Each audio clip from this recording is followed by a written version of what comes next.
My question is to Dr. Zakir Naik. The Christians explain the concept of Trinity scientifically by giving the example of water, which can be in three states, solid, liquid, and gas, in the form of ice, water, and vapor.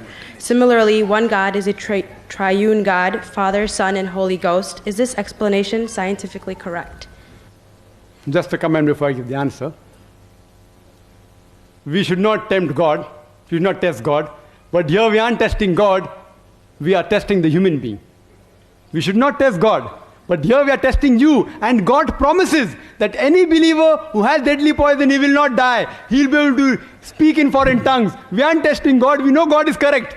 He will see to it that every believer can speak. We are testing you whether you're a believer or not.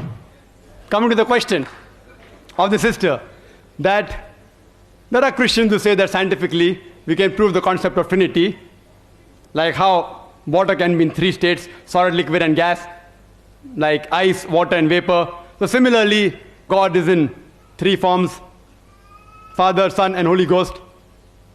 How to reply, and is this scientifically correct? Scientifically, I do agree, water can be in three forms, solid, liquid, and gas, ice, water, and vapor. But scientifically, we also know that the component of water remains the same, H2O. 2 atoms of hydrogen and 1 atom of oxygen. The components remain the same, the constituent remains the same, the forms keep on changing, there is no problem. Let's check with the concept of Trinity. Concept of Trinity, Father, Son, and Holy Ghost. Form, they say form changes. Okay, for sake of argument, we agree. Does the component change? God and Holy Ghost is made of spirit. Human beings are made of flesh and bones. They aren't the same. Human beings require to eat.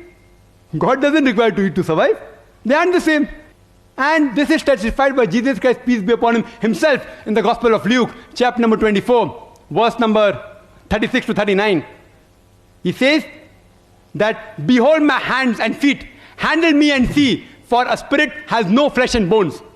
He says, behold my hands and feet, handle me and see, for a spirit has no flesh and bone. And he gave his hand, and they saw, and they were overjoyed.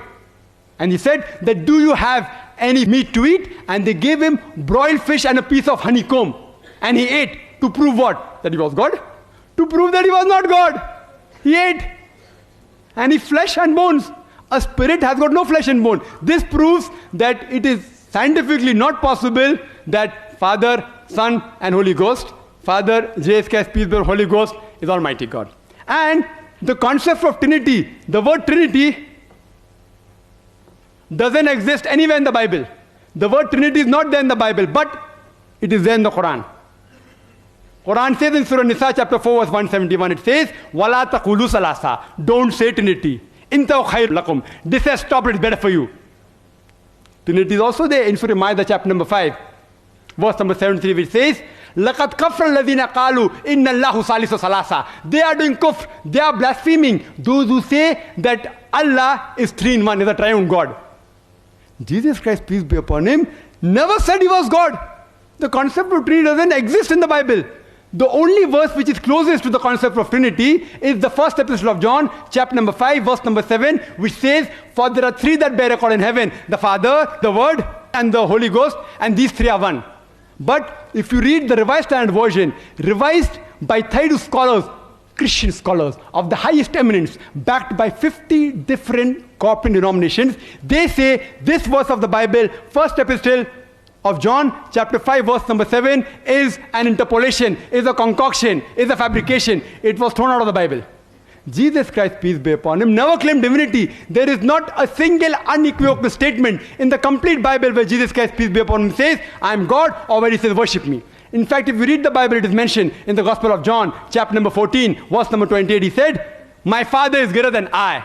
Gospel of John, chapter number 10, verse number 29, my Father is greater than all. Gospel of Matthew, chapter number 12, verse number 28, I cast out devils with the Spirit of God. Gospel of Luke, chapter number 11, verse number 20, I with the finger of God cast out devil. Gospel of John, chapter number 5, verse number 30, I can of my own self do nothing.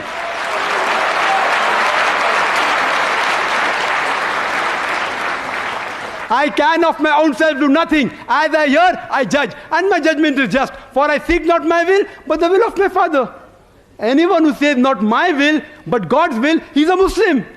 Muslim means a person who submits his will to Almighty God. Jesus Christ, peace be upon him, said, not my will but God's will. He was a Muslim and he was, alhamdulillah, one of the mightiest messenger of God. We believe that he was born miraculously without any male intervention. We believe he gave life to the dead with God's permission. We believe that he healed those born blind and lepers with God's permission. We respect Jesus Christ, peace be upon him, as one of the mightiest messenger of God, but he is not God and he is not a part of the Trinity. Trinity doesn't exist. Quran says, Qul huwallahu ahad, say he is Allah one and only.